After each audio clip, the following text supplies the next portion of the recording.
To get a quick agenda for the session, I'll begin by providing industry perspective and context setting, followed by what Health APIx solution is, what are the accelerator assets, Alex would cover that, and then Claudius will give us a live demo of the solution.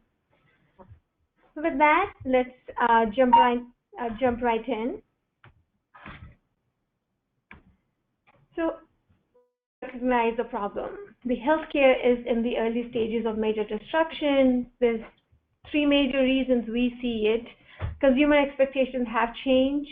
Industry shifts from volume to value, Affordable Care Act, meaningful use, and the technology trends with mobile being the pervasive force, it's all leading to the digital transformation.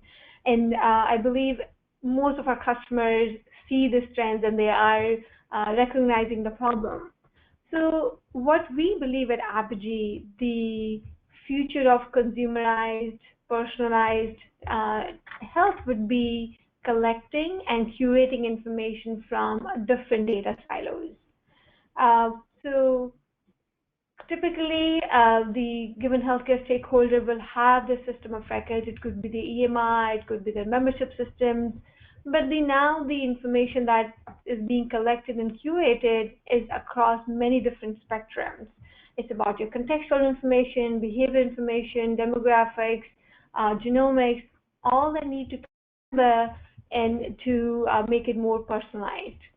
So how do you enable such a vision? In a typical health IT landscape, we already have, as I mentioned, a system of records. If in this slide, if you look at the bottom, there are systems, membership systems, EMIs, labs, radiologies, your ecosystem partners, trading partners that you're working with. And it's pretty fragmented. We all know, coming from the health IT landscape, that integration challenges in connecting the disparate silos is super daunting task. Now, the new innovations that are hitting, be the remote monitoring devices, be the wellness and fitness devices, in healthcare we call them as patient-generated data, that is also hitting the enterprises. What we believe where digital health platform, and that's what we are seeing a lot of our customers investing in building on that platform vision to help with this connectivity of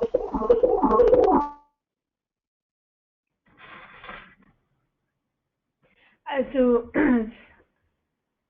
the digital health platform would be the central piece, and we're seeing this evident by our strategic engagement with a few of our marquee customers. That's where the platform is bridging the gap between how do you take this disparate information or the silos and connect them to not only within themselves easily, but with the new innovations that are hitting the enterprise.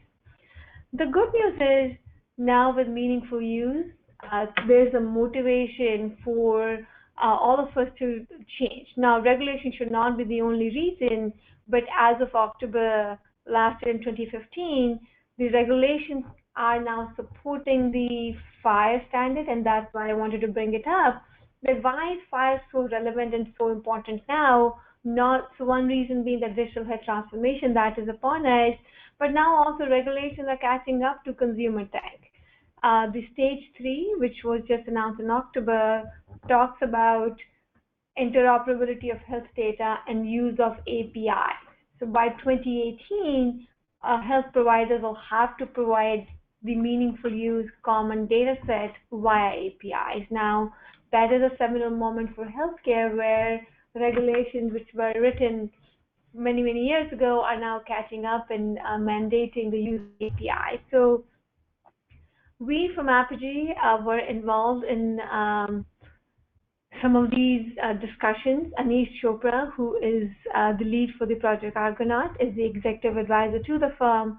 With his help, our approach for how do we accelerate, knowing that FHIR standard is important, it's the standardization, APIs are coming to healthcare. We have developed a multi-pronged approach. We are continuously being asked to advise on being the API management company, and having done that for a number of years, what are our learnings from the other industries that we can bring and contribute to the standards. we have launched the Health APIx solution, and Alex will give into details of what that is. But in addition to that, we also have a commercial grade reference implementation for you guys to experiment on, log in, and get your first-hand experience without really committing and installing the solution for your own within your own environment or in the cloud. We are also kicking off the Healthcare Advisory Council, where we believe we will be just the enabler or facilitator. You guys are the ones who are doing the work in the trenches. So creating a forum where the actual live implementation, so moving from the policy concrete to actually real life proof points, implementations, and being a facilitator. That way there's a common shared knowledge amongst the peers within the healthcare stakeholders. So what the purpose of today's webinar is, I'll share with you the Health APIx and how do we accelerate that journey for you. So let me introduce Health APIx. It is our first vertical solution, which is built on our flagship product, Apigee Edge. I'm assuming you guys are familiar with Apigee Edge. It provides a whole suite of services which range from APIs, developer services, analytic services, and from the deployment perspective, it's battle tested. We support the 100 billion transactions. This is the platform which supported the Black Friday traffic for our retailer like Target. So it's been there in many, many different verticals, serving billions of transactions, and we're bringing and innovating on top of the same product. And what we have done on top of that now, it had the API, developer, and analytic services for healthcare specific, where we have invested a time and energy over the past few months, is taking the FHIR standard, taking the FHIR ready APIs, and deploying them pre-built assets on top of Edge. We have created a trust layer, being from healthcare, and I was with Kaiser for 7+ years, leading the digital health platform for them. So I know any conversation which doesn't involve security and privacy is not going to go far, especially in the regulated industry like healthcare. So we've taken a security-first approach and have created the OAuth framework, which will be the underpinning along with FHIR to bring the interoperability to forefront. And then we have created a tailored developer, which is very specific to healthcare and FHIR, and we'll demo that. Cladius will cover in depth what that portal looks like, how you can take advantage of that, and all these three are packaged together in what we're calling our Health APIx solutions. So this is a vertical assets that we're giving to our customers at actually no cost. These are for yours to take, leverage, and deploy, and Alex would cover in depth as to how you go about doing that. And in addition to that, as I mentioned, we are part of the Project Argonaut. We've been constantly asked to give the advice on APIs are new to healthcare, what should be the security consideration, how to do rate limiting, and all that. So we're involved in many different angles there. Our aim in all that is helping your journeys when you are looking into interoperability, and how do you connect the dots from the consumer perspective, from hospitals, partners, pharmacies, pharma, payers, whatever use cases that you may have across these different ecosystems, leveraging FHIR. So with that, I will transfer the ball to Alex, and he will share with you, when I talked about the context, now what do you have, what are the assets at your disposal, and how to get started. Great, Aashima. Hello, this is Alex. Just to give you a little bit of my background, I run global delivery for Apigee. I'm based out of San Jose, and we're going to talk a little bit about the components of the solution for the Health Accelerator. And then we'll pass it over to Cladius, who will talk about the demo. And actually, I'll come back and talk a little bit more about some of the details around some of the things to get ready and install and everything like that. So can everyone see my screen? Can you see my screen there? Okay, great. So this is the Health Accelerator solution. There's a couple components to it. One being the developer services portal that comes delivered with the solution. And this has, with the Apigee developer portal, deliver, we'll talk about the components in a second, but Swagger and Smart Docs and information that we can do there, as well as provide the token and security access for configuration. And then we have the Apigee Edge and BAS, and a lot of times those are kind of combined, but I wanted to call out that there's a component for a user grid that it's able to save some customer credentials and tokens delivered as part of the solution. So we have a OAuth solution that is provided, but many customers have different security things already in place that they may want to leverage. So we do have the flexibility of being able to tap into the patterns for the OAuth authentication, but we also have one that comes fully delivered if you'd like to take advantage of that configuration. And there's also the 17 pre-configured proxies that allows you to connect with and actually go out to the FHIR server for the sending the request and getting the response, as well as the back-end system that we've simulated that essentially allow you to test and validate and see the data that when it's sent in the request and response. And when you actually get the solution, one of the things that you're going to do is then going to change those things. Instead of pointing against a test back-end system, is actually to configure those to actually call into your actual back-end systems. And once you have the services, obviously opening up those up to allow the end result from the FHIR database to be available for the digital assets. Okay. So with that, the components that come delivered with this is there's installation documents that we have, both for the API proxies as well as the components around the dev portal setup. There's an open source theme that is available. We deliver an Apigee out-of-the-box solution or theme, and this is a little bit more geared towards the theme for the FHIR.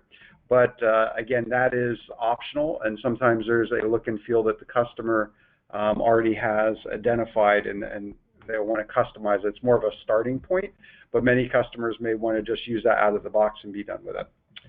There's also the Swagger and Smart Doc files. So right now we deliver both of those. We are going to, since Swagger is more widely adopted, we are going to be providing those, and actually you can generate and upload those to create the Smart Docs in the dev portal. And that gives you the documentation and things associated to the proxies for better maintenance and being able to provide details to the developers to be able to leverage the assets. We have obviously the API proxies, and we also have the Postman scripts to be able to do this. So with that, I'm going to hand it over. We're going to go to the demo, so I'm going to hand it over to Cladius to take it from here, and then I will be back. So let me, which one's the presenter? We're all on the same. Let me see if this is right. To get the request to be presenter. Didn't. Okay. 1 second, a little technical difficulty here.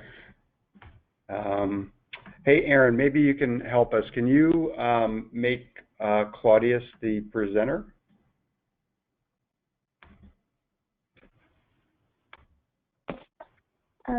Yes. Now, Alex?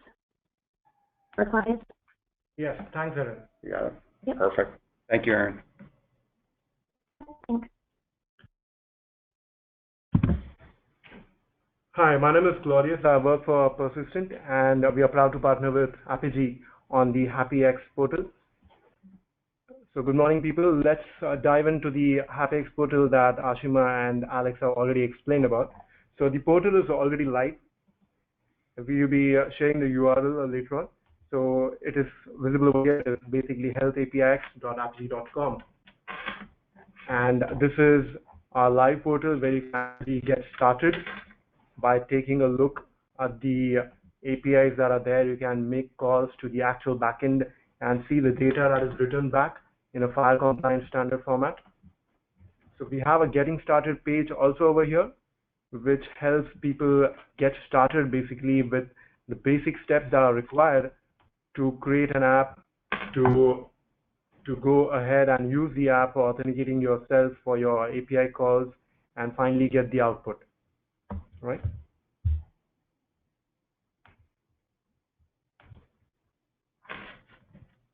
We also have our app gallery over here, where we have listed a couple of apps.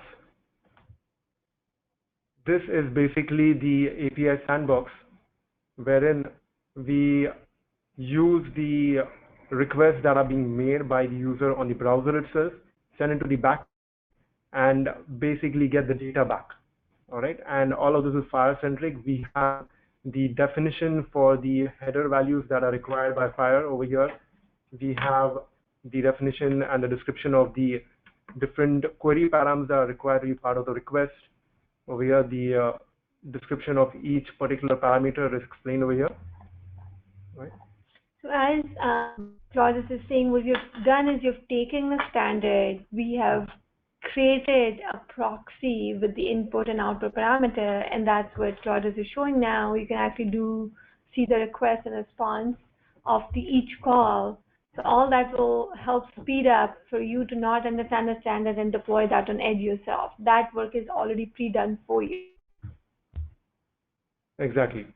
And over here to the right-hand side, you have the listing of the FHIR resources, which have currently been modeled in the APIx portal. So you can see those over here. You can click any of them to figure out which are the specific API calls that are available on that particular resource. So for example, let's get started with the read patients call. All right, so I'm going to make a request now without any authentication. So this is obviously going to fail. It's coming up with a 401 response code, and the output that you see over here is in the FHIR compliant standard. This is the way that it is supposed to be, that is dictated by the documentation, the operation outcome bar, the severity, the code, the details. Right. Now, in order to get authenticated, we are using OAuth 2.0 over here.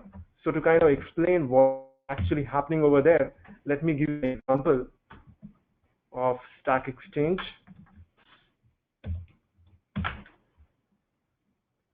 All right, now on the Stack Exchange portal or several other portals, you'll see these buttons of login with Google or login with Facebook.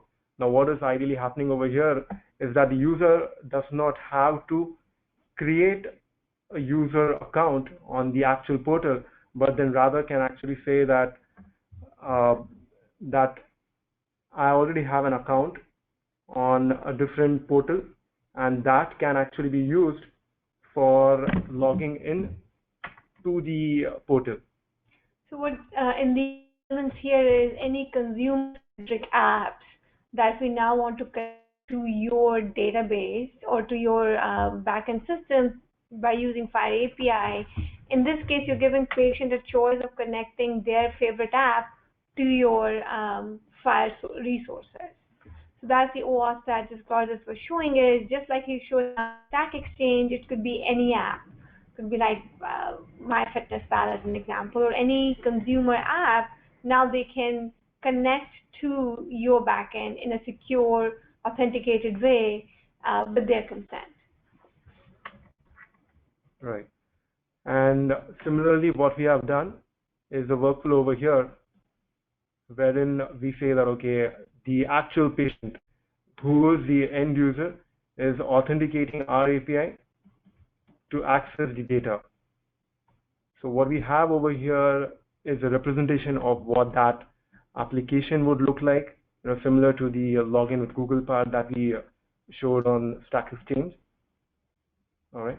So user will need to actually log in to the portal that he is familiar with, where he actually has an account, and the mobile app or the web app would provide the user with a question that does he actually want the requesting API to get access to his data, and the specific type of scope will be defined over here. Once the user consents to giving his access, giving the access to his data to the API, we can go ahead and make the call. All right. So now we see that we have a 200 OK response over here. And the data, once again, now is actually in JSON format. This is in the FHIR standard, and this is exactly how it is supposed to be. So a developer, once he's getting started with the FHIR API using the APIx portal, he doesn't need to pour through the entire FHIR documentation that is online. He can just start with these APIs that we have exposed and take a look at it and see what the output is supposed to be like, what are the different fields, how does it work in reality, when does it fail, if it fails, what is the error response code. And let me show you another part. So we can also change the query parameters over here. So we can convert it to say XML, and then again make the request with the same authentication that is set. And now the data, the same data that was earlier being shown in the JSON format, is now represented in XML format. So this is basically what APIx portal helps with. It helps in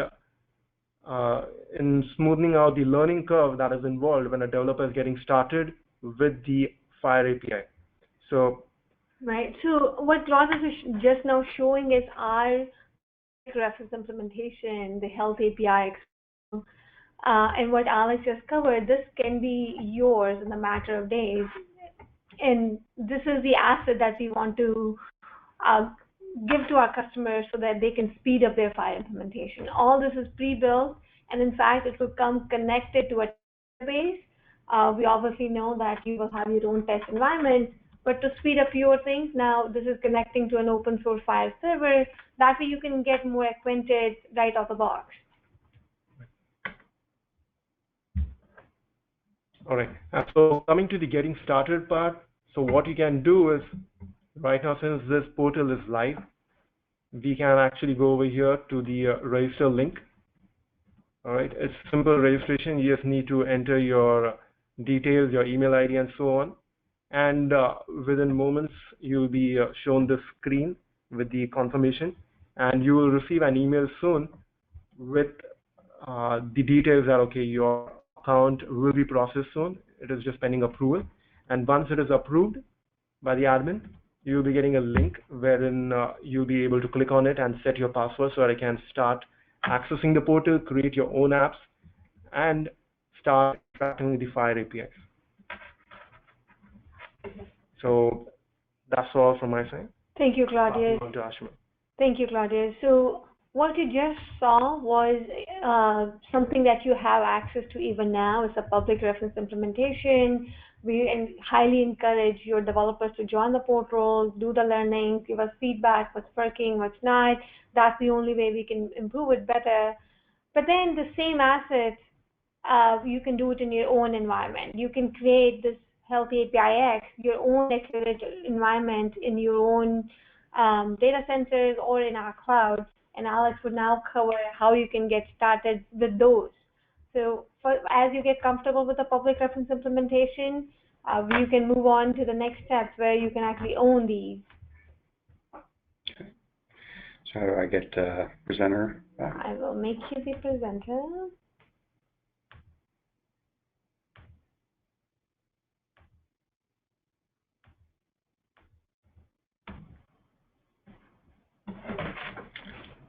There we go. Let me just make sure.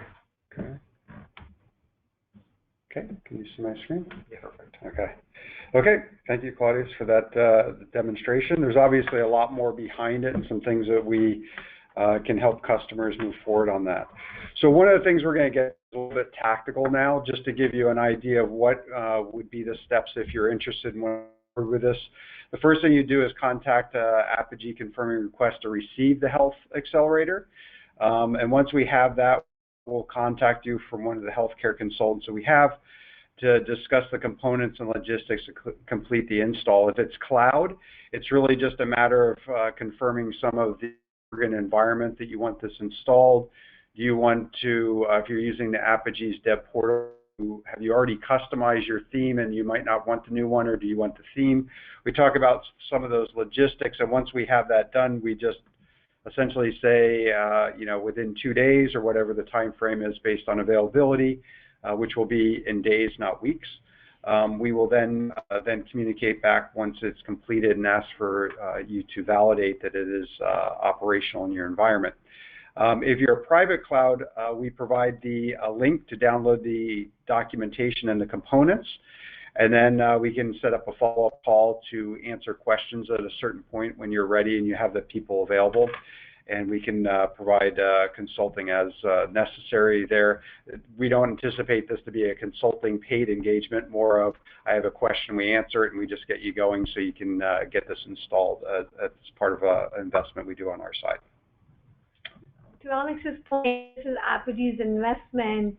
Our interest is to accelerate your interoperability or your innovation journey. So this is where Alex comes in, and this will be the resources that are available to you to download the assets. Yes. And if a customer does want full assistance on site, obviously at that point when we have to fly somebody out and the expenses and the cost around that's different, but we feel like how we've set up the installation and the automation that we've done, that companies with some guidance remote call will be more than sufficient to finish the installation on their own. Okay, so skill sets needed for the installation. This is really around private cloud, because if we're going to be, if you're in the Apigee cloud, we take care of all of this, but if you are private or on-prem is another way that we refer to that, you need to be comfortable with basic Unix commands, comfortable running API calls using Postman and curl, basic knowledge of the Apigee Edge and OAuth, and for the dev portal, understanding of Swagger and Smart Docs and working knowledge of Drupal if you're taking advantage of the components that are installed on the dev portal side. So Alex, one point I would like to mention are they're already Apigee customers. So we are fully expecting and hoping that you already have the skill set. They are not unique to Health APIx, but if you are doing API management, you will have the skill set, and that's all you would need to now even leverage the Health APIx solution. Yes. Yep. Okay, so system access needed. You're going to need org admin rights to the location where you're going to install the API proxies. You also have to have, if you're using the three-legged OAuth in leveraging BAS, you'll need access to that. And then lastly, you'll need admin access on the dev portal to complete the installation on that side. So those of you that have been in previous webinars and conversations, this may look familiar to you, where we talk about Samantha's dashboard and the things that we anticipate customers need to go through to actually make the FHIR standards and to meet the FHIR standards. The 12 to 15 month cycle. What we think is we dramatically reduce the timeline to be able to do this. And what we look at is when we connect to the EMR and we build and integrate and all those type of things, we're actually removing those components to reduce that significantly. Obviously, there's going to be testing that's in here that still needs to occur, but we think that having that available developer portal that allows access and the security already delivered, as well as all the things that we've developed on the API side to be to the standards, will significantly increase your implementation.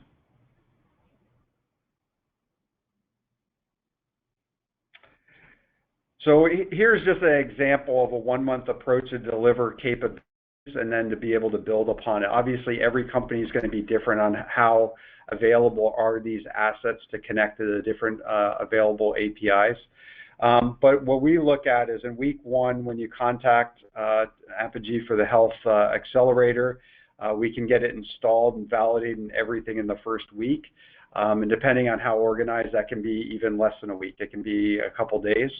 But we kind of say, kind of focus that first week and just stabilizing and having people to validate working everything. Week 2 is really around adjusting the security. So this again depends on if you're going to use the delivered security, how you're going to integrate that. There's going to be some conversation, potentially some connections and things that you need to work on there. So that may be a quick conversation. It might be 2 or 3 weeks, but in reality, we feel like the security access and what can be done based on having the right resources is something that you can connect into pretty quickly. A lot of assumptions in there, obviously.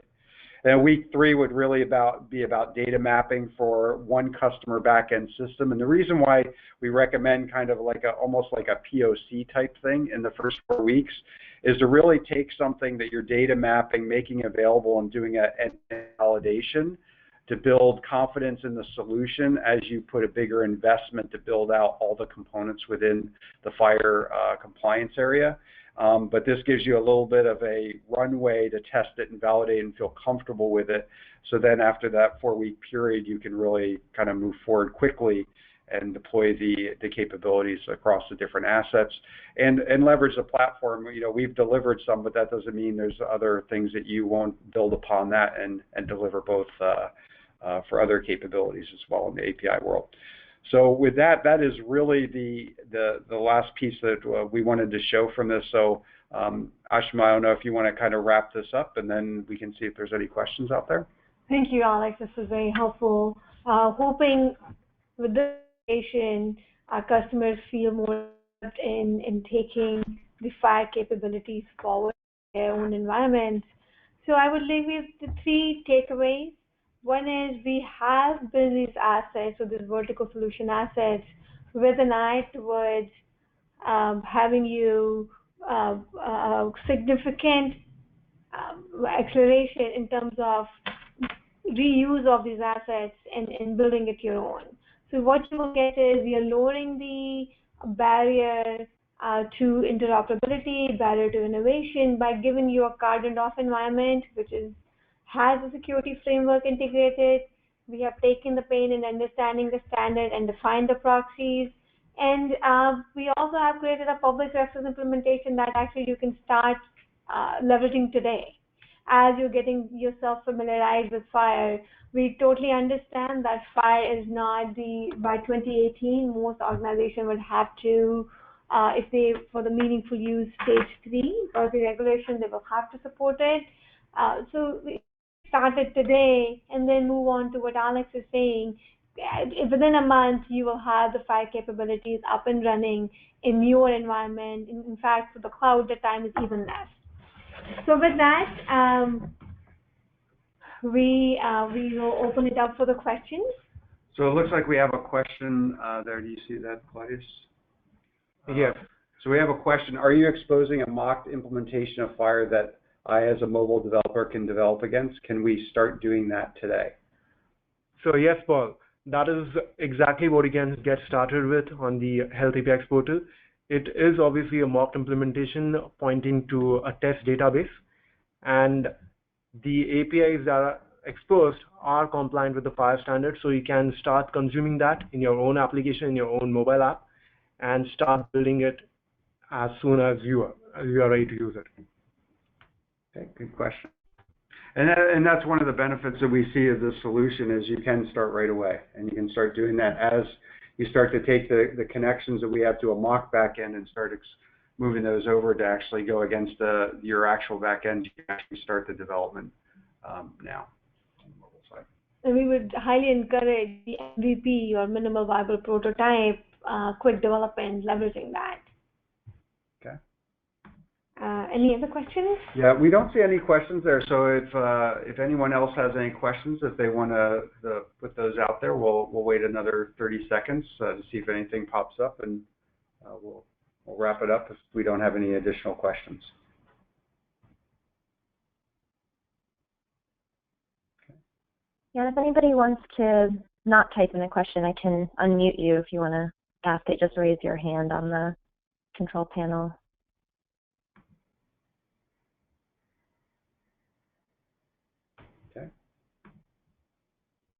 Unless there's anything else, Erin, I think we can wrap it up.